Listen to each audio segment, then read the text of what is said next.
Buenos días, hoy te voy a mostrar cómo cambiar los sonidos en tu Alcatel U3. Para hacerlo entramos en ajustes,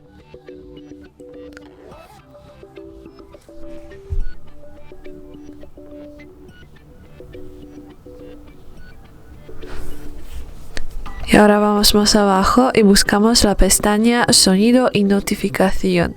Entramos aquí y ahora cuando bajamos un poquito más podemos cambiar el tono del teléfono y el tono de notificaciones. Para hacerlo hay que entrar en uno de ellos y elegir el tono deseado. Cuando lo hacemos pulsamos aceptar y podemos ver que el tono ya está cambiado. Lo mismo hacemos con el tono de notificación, aceptar y el tono está cambiado. Y es todo. Muchas gracias por ver el video, te invito a dejar un like, comentar y suscribirte a nuestro canal.